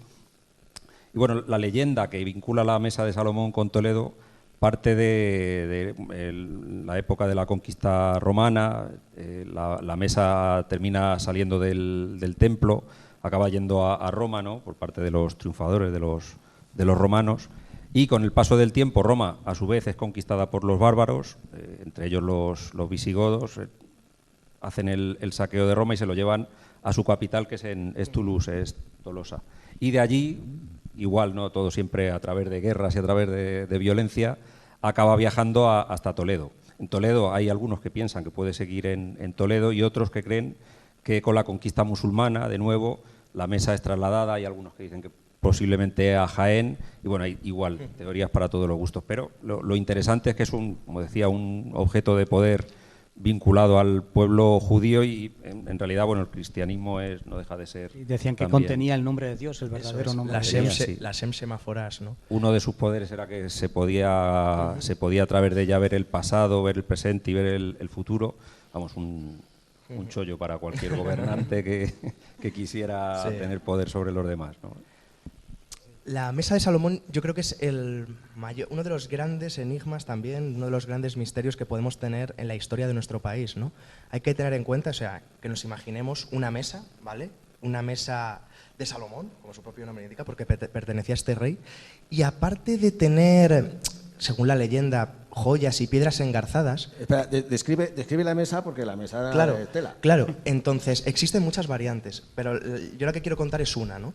Y en la parte superior sería lo realmente misterioso. Unos dicen que tenía un pergamino, pero otros dicen que tenía un espejo mágico. Un espejo en el cual se reflejaba de forma mágica, de forma sobrenatural, de forma prodigiosa, nada más y nada menos que ese verdadero conocimiento universal. El conocimiento universal, es decir, incluso el verdadero nombre de Dios, que es lo que hablábamos, ¿no? Esa Shem Semaforas que llaman los judíos. Y claro, esto era un chollo, porque todo el mundo quería tener la Mesa de Salomón, porque si tienes el conocimiento universal, el conocimiento que te da poder, y el poder que te da, control, ¿no? Y ahora me quiero centrar, ¿no?, en esa leyenda toledana, que también tiene muchas versiones, ¿no? Quiero centrarme en una en concreto. Claro, es lo que nos comentaba Marcus. ¿Dónde se encontraba supuestamente esa Mesa de Salomón, escondida en Toledo? Unos dicen que en esa puerta de los cerrojos, pero también, sobre todo, está la leyenda de la cueva de Hércules, ¿no?, que muchas veces hemos hablado de ella. Una cueva que luego también se mezcla con otra leyenda, que dicen que en la cueva de Hércules, que además cualquiera que vaya a Toledo puede bajar, además es gratis, o sea que cualquiera puede bajar, y ya digo, la palabra gratis ha destruido muchas civilizaciones, con lo cual cualquiera puede bajar, ¿no? El caso, que los reyes visigodos, según la leyenda, que esto también entronca con esa historia de la puerta de los cerrojos, dicen que en la cueva de Hércules, en la entrada, existían varios cerrojos, y los reyes visigodos tenían la obligación de poner un cerrojo dentro, o sea, lo que es el marco de esta puerta, para que nadie osara entrar para conocer los secretos de la Mesa de Salomón. ¿Quién es el que, según la leyenda, se salta a la torera esta tradición? Es el último rey visigodo, don Rodrigo. Parece ser que muy chulo él, se presenta con una cizaña en la puerta, manda a tomar por saco todos los candados y él quiere ver si es verdad todo eso que cuentan de la mesa de Salomón, del conocimiento universal, todo esto. Y claro, cuando él accede a esta cueva, a esta enclave de leyenda, esta cueva de Hércules toledana, lo que nos cuentan las crónicas, sobre todo las árabes, dicen que él se encuentra con un escenario totalmente increíble. Lo podríamos incluso catalogar de paranormal, es decir, voces, incluso unas mazas que empiezan a moverse. Y cuando él llega a esa cámara secreta, a ese lugar principal donde le está esperando cara a cara, frente a frente, esa mesa de Salomón, cuando se acerca a ella y lo que vería reflejado en ese pergamino o en ese espejo mágico que habría en la parte superior, no le encuentra explicación. ¿Qué es lo que ve? ¿Qué es lo que contempla? Parece ser que lo que contempla es unos misteriosos hombres montados en caballos negros que jamás había visto en su reino, con unos turbantes en la cabeza, con unas espadas con una curvatura bastante marcada que no eran las usuales de los visigodos. Y lo que estaba viendo es que esos hombres con turbante, a lomos de corceles negros, con esas armas tan curiosas, era nada más y nada menos que la conquista de Toledo. Aquí os pregunto, ¿qué creéis que estaba viendo, don Rodrigo? Año 711. Efectivamente estaba viendo lo que estaba ocurriendo en ese momento por abajo. ¿Qué estaba ocurriendo? Que los musulmanes habían pasado el estrecho de Gibraltar y tiraban para arriba. Era como la especie de maldición de la mesa de Salomón contra el rey don Rodrigo por haberse saltado a la torera esa tradición de poner un candado, ¿no? ¿Qué pasa? Que los musulmanes no eran tontos y sabían a la perfección lo que esta mesa simbolizaba, ¿no? No sabemos si les importaba el conocimiento universal, no sabemos si les importaba las joyas engarzadas, o sea, aquí cada uno puede tirar por un lado o por otro. El caso es que van directos a Toledo y aquí ya es el misterio. Unos dicen que la consiguen encontrar, se la llevan a Damasco, otros dicen que consiguen los visigodos esconderla en otro lugar. Esto, por ejemplo, lo cuenta una crónica árabe que es el Akhbar Mahmúa, que dice que, por ejemplo, se la llevan a la zona de Alcalá de Henares, después a Guadalajara, después a Torija. De hecho, Torija se parece mucho al nombre de Tarij, o sea, que era ese líder musulmán, ¿no?, que es el que realmente conquista lo que es la península, ¿no? Pero aquí en Toledo existen unos cuantos lugares vinculados con la mesa de Salomón, donde podría estar escondida, ¿no? Por ejemplo, hay una leyenda que dice que se esconde en un lugar que se llama el Castillo de Firias. Y esto es muy llamativo porque en la zona de la Sierra de Layos, ¿vale?, para que nos situemos, una buena amiga mía que se llama Mercedes Izquierdo encontró un documento que decía que en Mazambroz una persona cedía, pues era como una transacción de compraventa de unos territorios que se llamaban Firias, en la zona de Mazambroz, Layos, Ajofrín, toda esa zona, ¿vale? Luego hay otra leyenda, que esta la cuenta Iñaki Carmona, un gran investigador de la Mesa de Salomón y sobre todo de lo que es la cultura judía en Toledo. Él la sitúa en lo que es la capilla de Santa María de Melque, ¿vale?, y en el castillo de Montalbán, supuestamente en un subterráneo que existiría. Luego también, por ejemplo, podemos hablar del tesoro de Guarrazar, ¿no?, en Guadamur. De hecho, había un investigador, que era Rosso de Luna, que seguro que a todos nos suena, ¿no?, que él opina que esa mesa de Salomón estaba escondida debajo del castillo de Guadamur. Entonces, es una leyenda que tiene muchas ramas, que tiene mucho. De hecho, en las 1001 noches se cuenta la historia de la mesa de Salomón, con lo cual es uno de los grandes misterios que podemos atribuirnos, ¿no?, enteramente español. De hecho, esto es muy curioso, pero tanto Lorca como Buñuel como Dalí la buscan. La Escuela de Toledo, efectivamente, ellos crean, la Orden de Toledo, ellos crean como una especie de grupúsculo que a lo que se dedican es a buscar la mesa de Salomón. Y esa historia, por ejemplo, muy poca gente la conoce, ¿no? Sí, ahora que hace referencia a las cuevas de Hércules, volvemos a las cuevas de nuevo, siempre tiramos a las cuevas. Bueno, pues voy aquí a derribar un muro mágico, ¿no? Las cuevas de Hércules. Yo he tenido la inmensa suerte, bueno, de trabajar para el Consorcio de Toledo y de hacer visitas guiadas a las cuevas de Hércules. El año que la abrimos, o sea, no os podéis imaginar las colas de gente de toledanos que querían ver las míticas cuevas de Hércules. ¿Qué son las cuevas de Hércules en realidad? Cisternas romanas, enormes, unas cisternas enormes de gran capacidad, que tienen la particularidad que están divididas por unas arquerías. Y fijaros, en el inconsciente propiamente toledano, cómo estas cuevas de Hércules eran famosas, que a lo largo de los siglos, incluso hay una expedición que patrocina el cardenal Silicio, ¿vale? Muy interesante, en la que manda pues a una serie de trabajadores a que bajen por la supuesta entrada de la cueva de Hércules, que era una antigua iglesia, la iglesia de San Ginés, hoy desaparecida, pero que si ustedes van a Toledo a ver las cuevas de Hércules van a ver todos los frisos visigodos. Es de los lugares donde hay más restos visigodos en Toledo. Todo el paredón de la iglesia, pues cuando la iglesia es destruida, van poniendo todos los frisos visigodos en la propia pared. Y bueno, pues manda ya a unos señores para que busquen, vamos a ver si encontramos la mesa del rey Salomón o los famosos tesoros de Hércules que estaban allí. Y ellos llegan, y esto lo van a poder ver allí, quitan una serie de sillares, unos sillares enormes además. No sabemos cómo pudieron quitarlos estos señores de allí. Con el problema que empiezan a enfermar, salen de la cueva, para más INRI mueren 2 o 3 de ellos, la leyenda ya está perfecta. Han entrado la maldición de las cuevas de Hércules. Y eso ha llegado hasta el año 2005. Que eso se parece a la maldición de Tutankamón. Es que es igual. De hecho, empiezan a caer como chinches, empiezan a caer como chinches lo que entran. Entendemos por las condiciones duras del trabajo que les mandó el cardenal Silicio y fallecen. Y bueno, pues la maldición esa llega hasta ese día en el año 2005-2006 cuando se abren. Y pues todos los talanos quieren entrar y bueno, como ha dicho muy bien Álvaro, totalmente visitable y encima gratuito. Pues ¿qué más quieren, no? Ahí lo tienen. Yo tengo que decir que no sería la última expedición que se haría a las cuevas de Hércules antes de que se reinaugurase, porque en los años 20 del siglo XX, el padre Ventura, que es uno de mis personajes fetiches, he escrito alguna novela sobre él, también desciende a la cueva de Hércules y él realiza un croquis de aquel lugar y bueno, llega a especular con que aquello es un templo asirio-fenicio. Que bueno, el padre Ventura tiene una larga tradición de lugares en los que él puso su imaginación, se rieron de él en su momento y luego acabó teniendo razón en algunos lugares, ¿no? También hay que decir que la cueva de Hércules es una de las formas que tiene el lugar donde se supone que pudo haber estado la mesa de Salomón, porque en otras leyendas de lo que se habla de un palacio encantado, y hay otras teorías, ¿no?, en otros lugares de Toledo donde pudo haber estado situado, ¿no?, más cerca a lo mejor de la cava y de un lugar muy cercano a ella, ¿no? El palacio es otra posible ubicación. Bueno, metete en Toledo ya es de leyendas, historia y todo esto. Hemos estado en Cuenca, Uclés, hemos estado aquí en Santa Cruz, Toledo, Ciudad Real.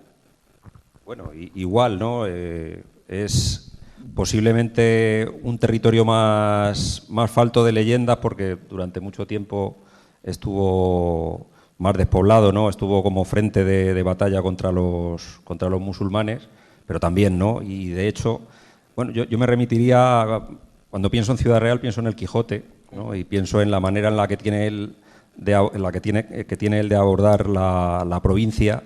Y pienso, por ejemplo, en la leyenda que él cuenta, que Cervantes cuenta en el Quijote sobre las lagunas del Ruidera, ¿no? La cueva de Montesinos. De nuevo una cueva, ¿no? Estábamos hablando de cuevas. Que también se puede visitar. Un lugar fundamental del Quijote. Creo que no, la última vez que estuvimos no pudimos pasar. Estuvimos el 1 de mayo y... ¿Pero por qué ibas tú? Ah. Es lo que tiene, conocerte. Tengo que ir contigo y entonces... Yo sí hemos bajado con casco de espeleología, con una excursión organizada desde las propias lagunas, pero sí, no es más que una cuevecita donde, pues eso, te muestran, pues esta es la cueva de Montesinos, pues ya está, para arriba. Pero sí, es un enclave peculiar. Osa de Montiel, ¿no? Osa de Montiel, sí, estamos a caballo entre Albacete y Ciudad Real y esto está en siguiente término de Osa de Montiel. Marcus. Sí, ¿no? Forma parte de prácticamente la manera de ser de la naturaleza, cómo se comporta en La Mancha, ¿no? Hablamos de cuevas, hablamos de lagos misteriosos y de ríos misteriosos, ¿no? Como es el propio Guadiana, que surge de esas cuevas que Cervantes, hablando sobre las visiones que tiene el Quijote en la cueva, lo que viene es posiblemente, o por lo menos en mi teoría, hablar de leyendas mucho más antiguas que posiblemente él recoge como escritor y que han sido conservadas a través de su relato, ¿no? El hecho, además, de que hable de 7 lagunas, 7 hermanas y 2 sobrinas, ¿no? También mete de alguna manera lo mágico y cómo se relaciona eso con las visiones de Don Quijote y como digo, ¿no? De lo que nos está hablando es de esta tierra mágica. Y es mágico, ¿por qué? Por el número, el 7.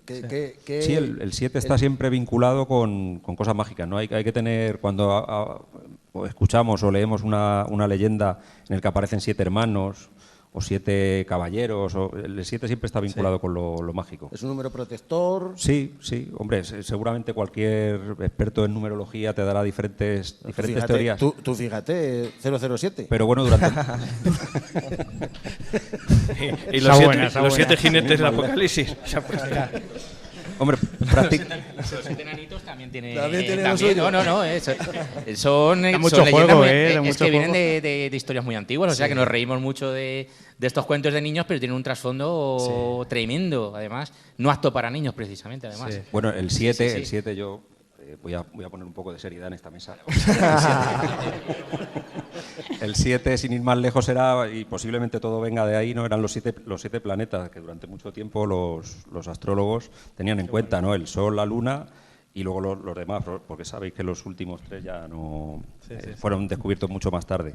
Pero eran los planetas, ¿no? Y todo, o muchas leyendas seguramente tienen que ver con la astrología y con las observaciones de las estrellas y demás.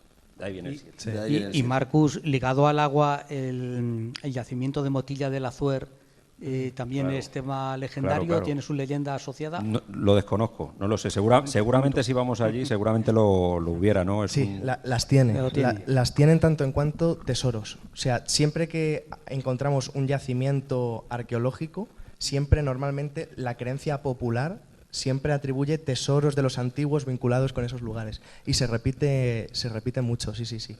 No, hablando sobre la cueva de Montesinos, para puntualizar algún detalle también muy curioso sobre este lugar. Bueno, la leyenda es muy curiosa, ¿no? Lo que cuenta Cervantes, ¿no? En el Quijote. El Quijote le bajan ahí a lo profundo de la cueva. O sea, no es una cueva accesible. O sea, si no se sabe de espeleología, o sea, por allí no os acerquéis porque es peligrosa. Pero parece ser que a Alonso Quijano le descienden a esta cueva de Osa de Montiel y él ahí abajo empieza a ver todo tipo de cosas, visiones extrañas.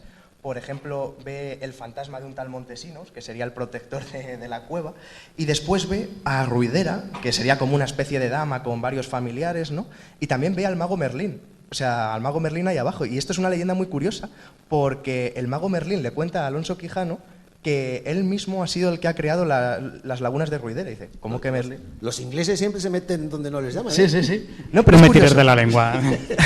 Es curioso porque dice, no, si he sido yo, el mago Merlín, el que ha creado las lagunas de Ruidera. ¿Y por qué? Dice, pues nada, porque la hermana y la sobrina de la dama de Ruidera no paraban de llorar, las dije algo así como, os calláis, dejáis de llorar u os convierto en laguna, siguieron llorando y ala, ahí siguen las lagunas de Ruidera. Sí, esto es una historia súper llamativa, ¿no? Sí. Bueno, nada, yo cambiando, quitando un quito, vamos a eliminar las cuevas, ¿verdad? Que parece que hemos venido cuevas de Castilla-La Mancha, sería un programa en realidad. Bueno, yo os voy a descubrir otro lugar, si bajáis por allí por la zona de Campo de Cristana, a mí me llama mucho la atención, entre Campo de Cristana y Alcázar de San Juan, es decir, allí los de Villanueva es que nos pilla más cerca. Sí, nos Vosotros pilla- como sois los del norte, Ya, la pero provincia, sí, pues... pero tenemos el Carrefour allí en Alcázar. Y lo vamos- tenéis más cerca, eso es verdad. Y vamos al Carrefour. Bueno, pues hace tiempo oíamos que había allí había unos petroglifos. Y decíamos, unos petroglifos en La Mancha.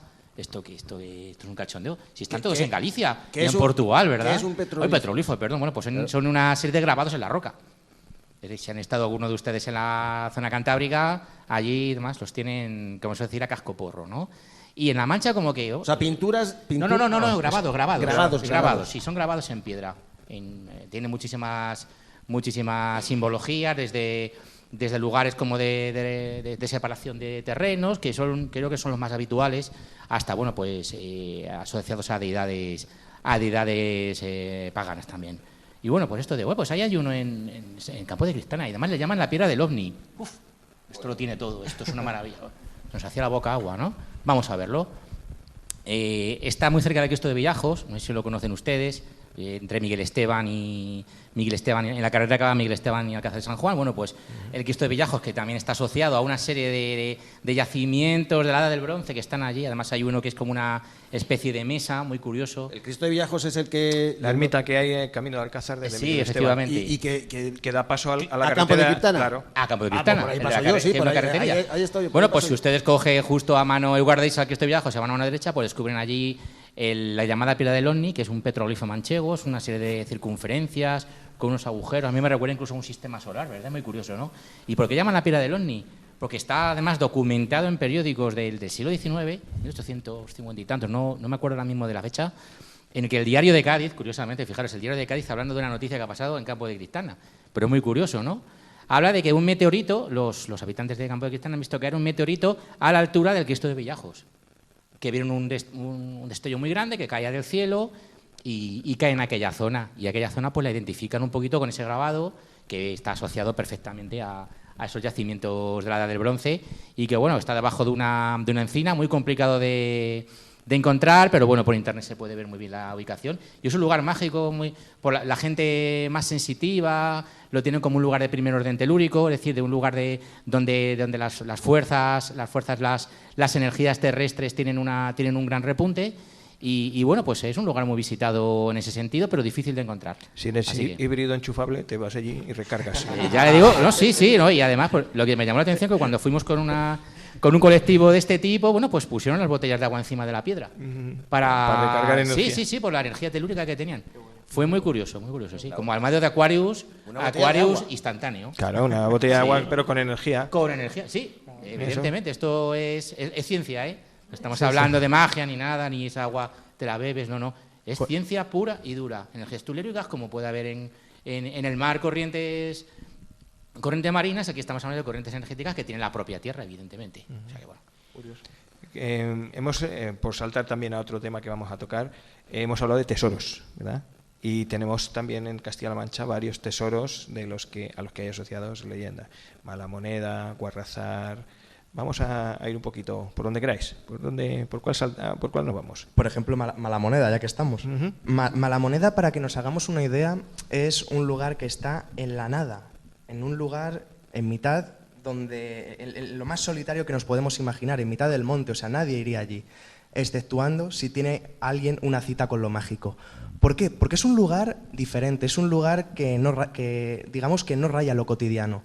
Lo que encontramos allí es desde castillos derrumbados, torreones desolados, encontramos necrópolis y un cementerio de piedra allí que nadie sabe datar o concretamente decir quién lo pudo hacer.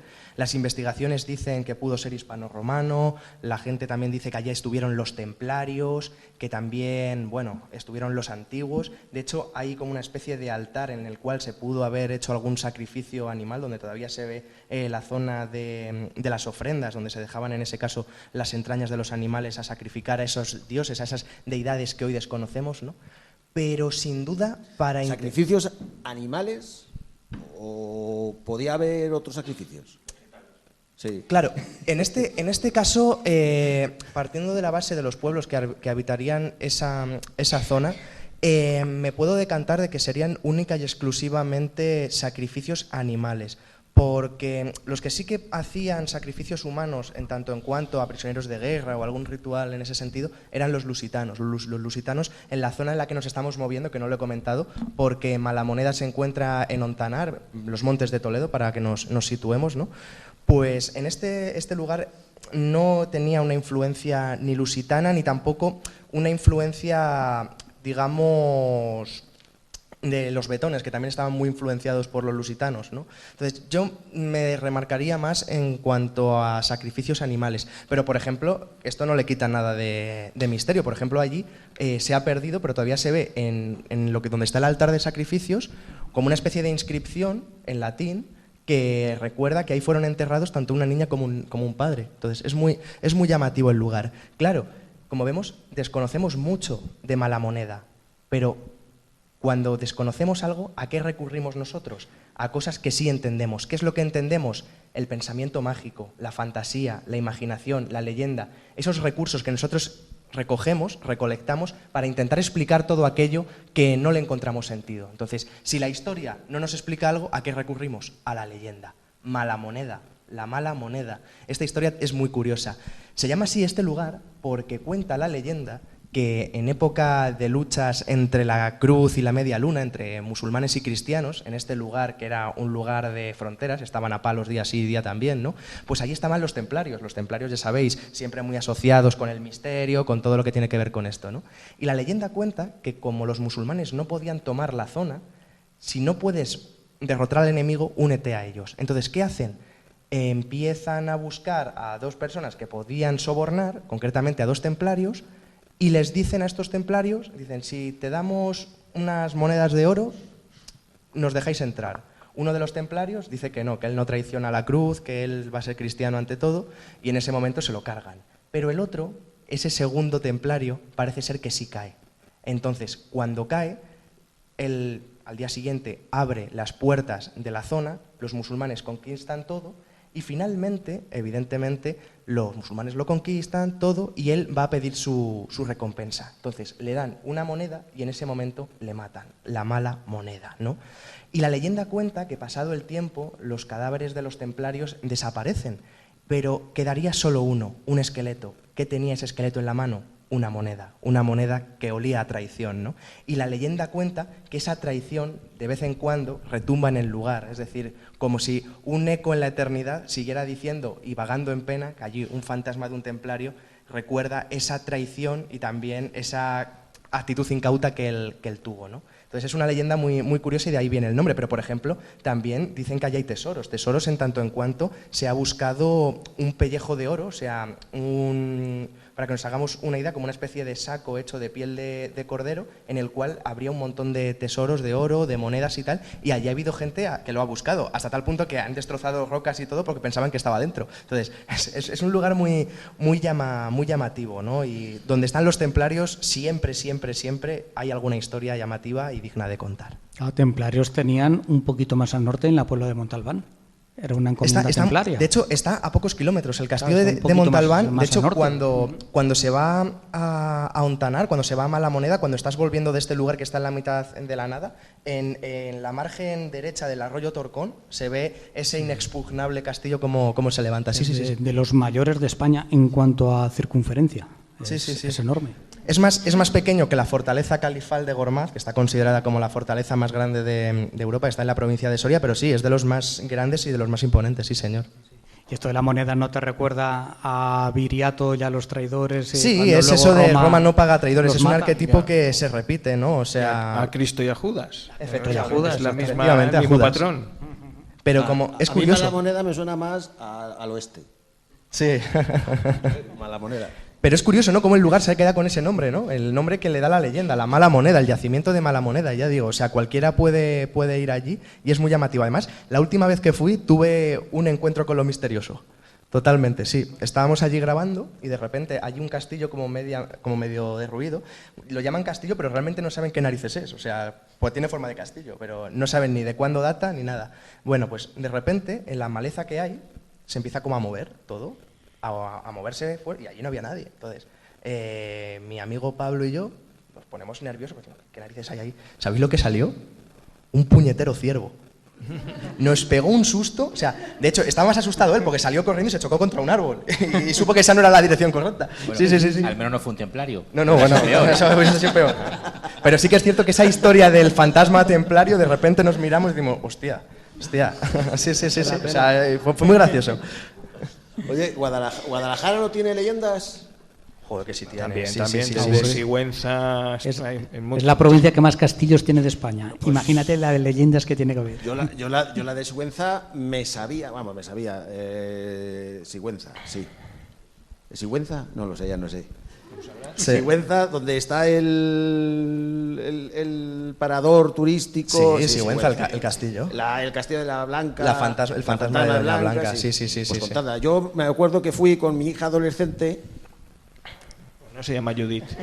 Con mi hija adolescente. Esa que se agacha. Que me dio un viajecito bastante. Pero bueno. ¿Y por qué tienes que poner en vergüenza aquí a tu chica? No, porque la quiero mucho. No, pero ahí sí, en el castillo sí se amoldó. Sí, es la típica historia de amores prohibidos, ¿no? De un musulmán y una cristiana, y en este caso no se pueden ver. Luego hay otra variante que dice que era un caballero, que la familia no le acepta. El caso que Doña Blanca acaba encerrada en este castillo y muere y es condenada a vagar por este lugar. Y en la zona del subsuelo donde está el aljibe y donde también estaba la mazmorra, cuando ese aljibe se inundaba, también se inundaba la mazmorra. Bueno, pues ahí la leyenda cuentan todo tipo de historias, de lamentos, etcétera, que vendrían, ¿no? Ese reclamo que haría Doña Blanca pidiendo justicia, ¿no? Y es la historia del Parador. De hecho es muy curioso porque todo Parador tiene su leyenda de fantasmas. O sea, ¿por qué? Porque es curioso, igual que los castillos, y esto lo explota muy bien, por ejemplo, el mundo anglosajón, los ingleses. O sea, tú te vas a un castillo y todos los castillos en Escocia, todos los castillos en Inglaterra tienen leyenda. Es lo lógico, es decir, mantener un castillo cuesta un montón, y un parador igual. Es decir, pero si tú recreas, o por lo menos rescatas una historia de la leyenda de un fantasma, sabes que la gente va a ir, no va a ir a pasar ahí una noche, va a ir a buscar el fantasma. Y eso lo encontramos incluso en pues es que todos los paradores que se me vienen a la mente. El de Cardona tiene la famosa habitación, que no me acuerdo ahora mismo, 131, puede Creo ser. que sí. Tiene una espera de no sé cuántos meses para dormir en la famosa habitación con el número que ahora mismo no me acuerdo, sí. para dormir en esa habitación donde supuestamente tiene apariciones. Muy Sí, curioso. o sea, vas parador por marketing, parador. el marketing el fantasmal es fantástico. Sí, yo me imagino que eso poco a poco irá también cambiando y se irá añadiendo en España, porque bueno, seguramente haya muchos más de los que conocemos. Pasa que seguramente por la mala fama muchos de ellos habrán sido acallados u ocultados para no asustar a la gente. A mí particularmente no me gustaría dormir en un sitio en el que hubiera un fantasma y me estuviera molestando. Pero antes había que acreditar, cuando vendías una casa o una casa, tú tenías que acreditar que esa casa no tenía fantasma. En Estados Unidos y en todavía, España. Y en España estaba que la casa no estuviera enduendada. Porque claro, los fenómenos estos que ahora asociamos con la parapsicología y tal, en la época, ¿cuál era el idioma que ellos tenían? ¿Qué es lo que ellos entendían por un fenómeno inexplicable? Pues que la casa tenía duendes. Y por ejemplo, ya que estamos hablando de Guadalajara y de duendes, podemos hablar del duende de Mondéjar, por ejemplo. El duende de Mondéjar, que además dio pie a un caso de la Santa Inquisición, porque decían que en lo que era el palacio que allí había en Mondéjar, aparecía un duende que incluso le llaman Martinico. Y este duende... Martinico, pero ese también está en Toledo. Sí, es que Martinico es como se conoce a los duendes dentro de Castilla-La Mancha. Ajá. Sí, el Martinico. Bueno, en lo que es la zona castellana. Pero ahí incluso también aparecen se hizo un proceso de fe a una vecina de Mondéjar porque decía que tenía contacto con un duende que la invitaba a pecar, ¿no? Y vivía en ese palacio de Mondéjar. ¿Cómo pecaba? Bueno, Vamos a ver. Pues estamos en horario infantil. Estamos en horario infantil, así que... invocando a la cigüeña de París. El caso que es llamativo porque hace relativamente pocos años la historia estaba tan asentada en lo que es Mondéjar, ¿no?, que incluso el propio pueblo ha creado una estatua. Y hay una estatua del duende de Mondéjar, del Martinico, y es muy llamativo. Además que esto lo investigó mi buen amigo Miguel Zorita, él rescató todos los documentos, se pensaba que era una leyenda, un cuento para meter miedo a los niños, porque decían algo así como, si no te duermes va a venir Martinico. Él empezó a bucear y se encontró todo el proceso de Inquisición, todo lo que circulaba, e incluso llegó a conseguir hasta los planos del Palacio de Mondéjar. Sí, o sea, era muy, muy llamativo. Es un caso muy poco conocido y que tiene lugar en Tierra Alcarreña. Aquí en el pueblo tenemos una beata, ¿no? Sí, lo descubrí hace poco en un libro sobre Castilla-La Mancha en general. Se habla de una historia, la verdad que en el libro que yo consulté no entraba muy en profundidad, pero sí se hablaba de principios del siglo XVII, de una mujer que tenía visiones y también hacía profecías y demás, y que tenía una relación, no se especifica mucho qué tipo de relación, con un párroco que escribió una biografía, como que era como su manager, la animaba, y él, por lo visto, escribió su biografía y demás, y quería promocionarla como profetisa, que yo me imagino que en la época era, pues eso, como Lucrecia de León. Un personaje... Es lo mismo, era claro, vida paralela. ¿Sí? Era así. Y que no recuerdo muy bien cómo acabó la historia, pero seguramente la Inquisición hubo un acto acabó... de la Inquisición, era Teresa García. Hemos hablado en el programa sobre sí, algo Teresa, así. María de Castilla o algo así. Entonces, sí, Teresa García. Y sí, hubo un proceso que está, yo creo, recogido... Vamos, de hecho está recogido, creo que en la Catedral de Cuenca, en los libros que hay, en los actos de fe y demás, está recogido el proceso. Y sí, era una mujer que además pedía dinero por eso, por las profecías y por rezos para salvar almas y demás y demás. Entonces, pues sí, pedía y el cura estaba claro, entre medias y se repartía. Y hubo un tercer cura que dijo, esto no es posible, hay que denunciarlo, y se denunció. Pero bueno, la Catedral de Cuenca, además, que también es muy misteriosa. De hecho, no sé si conocéis el escudo de Cuenca, que es el grial. Es ¿vale? el copón, es el copón. Pero tiene una leyenda muy, muy curiosa que también vincula con Nostradamus, este famoso, que también pues visionario, ¿no?, de profecías y tal, porque él dice algo así en una profecía, en una de esas cuartillas, que el único lugar cuando llegue el apocalipsis serían aquellos que se esconden dentro de la Catedral de Cuenca porque dentro está el grial. Es una historia muy poco conocida, sí señor. Y luego está en la capilla de Santa Bárbara, hay algunos que dicen que hay un objeto volante no identificado representado.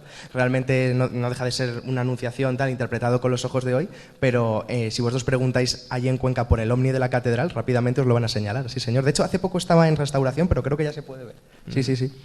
Hablando de copón, que es una palabra taranconera, en la ermita de Riansares también tenemos una pequeña leyenda, ¿no? No sé quién... Sí, Riansares, ahí en Tarancón. Sí. Sí, no, ese lugar es mágico, también vinculado con lo que hablamos antes, ¿no? De las aguas. Hay que tener en cuenta que hemos traído 3 invitados, pero... No, a mí... Estar aquí... No, a ver... Sí. No, es una leyenda que también tiene que ver, que antes habéis hablado de Recaredo, que pasó por aquí. En Tarancón se cuenta también una historia similar, que parece ser que Recaredo pasó por la zona de Tarancón cuando estaba por el río Riansares. Él se encuentra enfermo y en ese momento bebe agua de este río y milagrosamente pues se cura. Y en homenaje a esta curación que él tiene, levanta una especie de santuario y lo que hace es donar una virgen que él siempre llevaba atada en su caballo y que se la había donado nada más y nada menos que San Gregorio. Entonces, por ese milagro o ese prodigio, él dona a la virgen, que es la Virgen de Riansares. Evidentemente lo que está haciendo es cristianizar posiblemente un antiguo lugar de culto a las aguas de los célticos, de los paganos o de los que estuvieran allí, ¿no? Y ya que hemos hablado de Cuenca, a mí me encanta la leyenda es la bajada de las Angustias. Sí, las Angustias. Un lugar impresionante, mágico, y si lo haces por la noche es mucho mejor. Da canquis. ¿Eh? Que da canquis. Sí. Y cuando bajas allí donde está la mano del diablo... Si te pone alguien la mano por detrás en ese momento... Yo cuando fui con mi mujer la primera vez, yo le estaba contando la leyenda y yo miraba para todos los lados porque la verdad que daba miedo. Contad la leyenda. Eso. ¿No la sabéis? Sí, es la... ¿La sabéis? No. Tú cuenta. Bueno. Además... Sí, no la cuento yo, que también... Sí, yo viví en Cuenca. Sí, es cierto, hay una leyenda pues, que dice que había un caballero que pretendía una dama, ¿no? Y que después de mucho ir detrás de ella, pues no la conseguía, hizo un pacto con el diablo, ¿no? Algo así. Y dice, pues nada, pues esta noche te vas para allá y allí estará esperándote la dama y... No, Magister, te estás equivocando. Bueno, pues venga, la cosa está en que había un noble en Cuenca, se llamaba Don Diego. Don Diego, sí. Y Don Diego era un perillán y se ventilaba todo lo que se meneaba con faldas. Sí. Entonces, vale. Sí, vale. En una de esas que llega una dama, muy bella ella, llamada Diana. Ahí va yo. Pero sigue. Diana, además. Llamada Diana. Entonces, la tal Diana se hacía la estrecha con el Diego este. Y el Diego, pues el tío insistía, y la Diana dijo al final, no sé qué día, ¿había algún día concreto? ¿No? ¿Un día mágico? No sé. Un día le dijo, esta noche vamos al lío. Vamos de lío. Y bajando por la cuesta esta de las Angustias, empezaron a retozar allí, se empezaron a escuchar truenos, relámpagos, el otro encorajinado le levanta las faldas, le mete la mano abajo y nota que las patas son de cabra. Y digo, coño, ¿y esto qué es? Nos ha depilado. Y entonces sigue, que ya no me...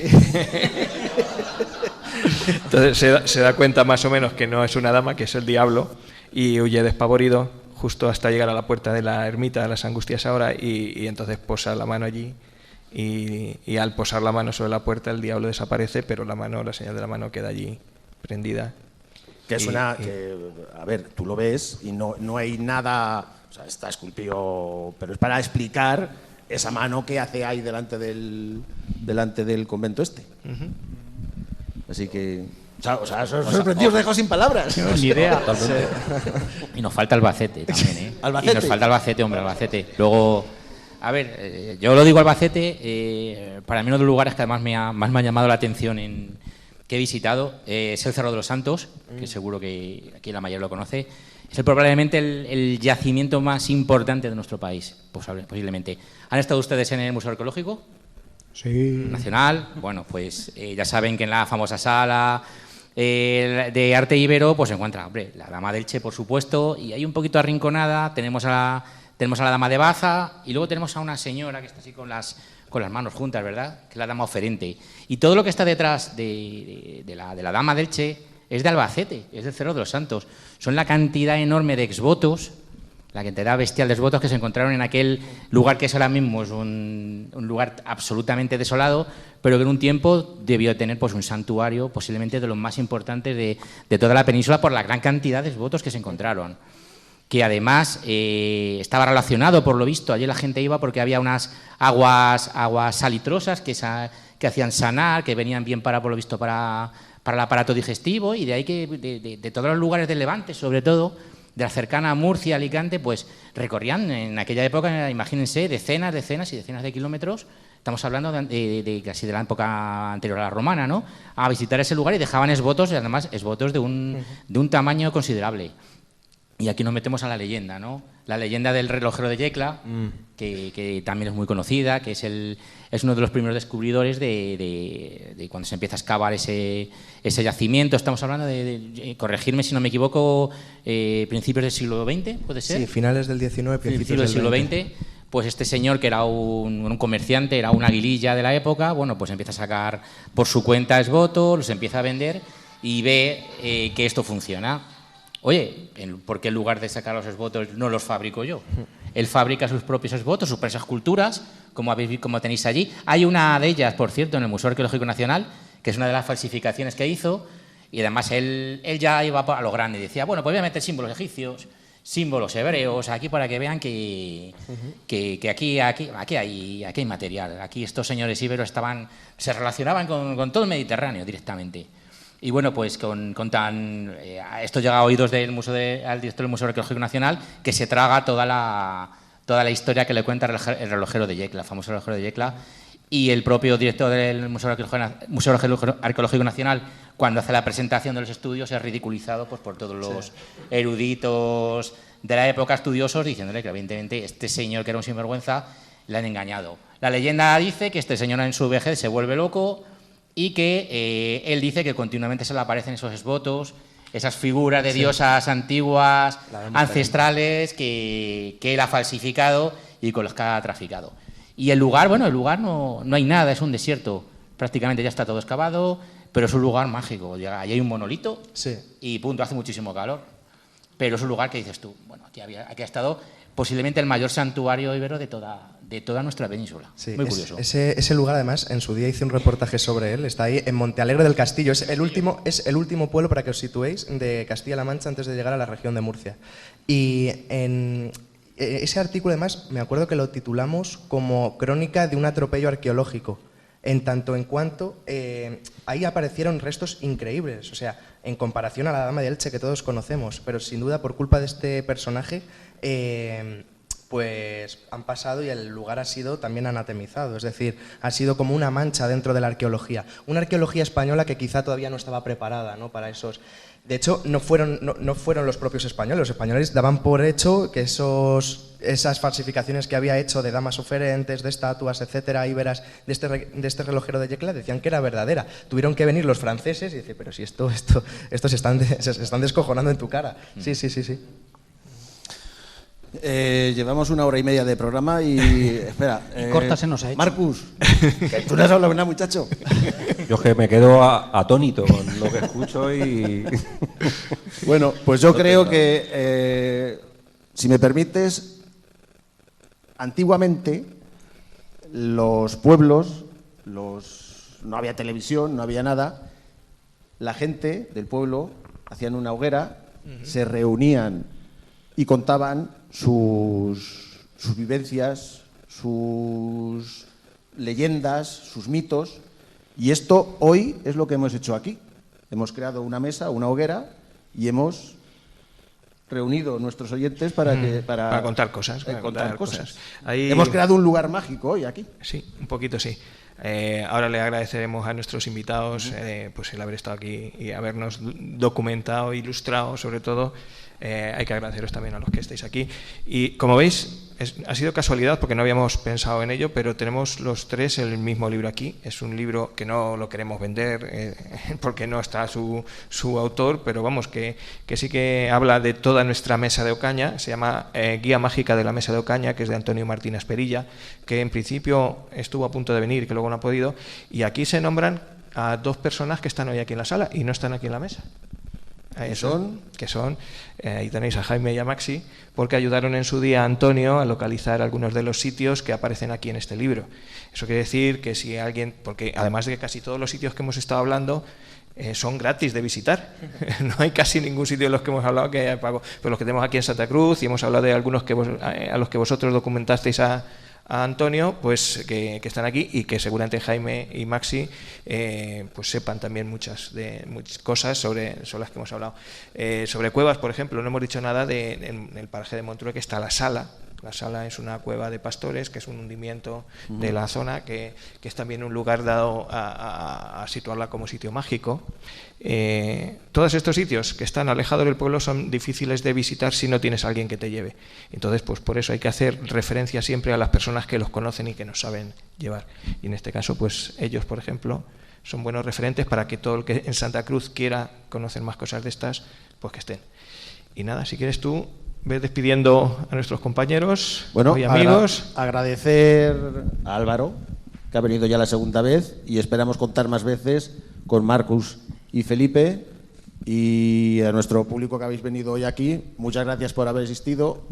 Jaime y Maxi, que no han subido aquí, no porque no habíamos contado con ellos ni nada, pero muchas gracias por haber venido, y os esperamos la temporada que viene. Claro que sí. El programa, pues como siempre, aparte de que hoy lo estamos emitiendo en directo, estará en el podcast, si podemos, mañana mismo, en YouTube, en iVoox, en todas las redes sociales, en YouTube, en Facebook. No me cuentes historias. Y pues eso, muchas gracias por venir y por habernos. Nos despedimos.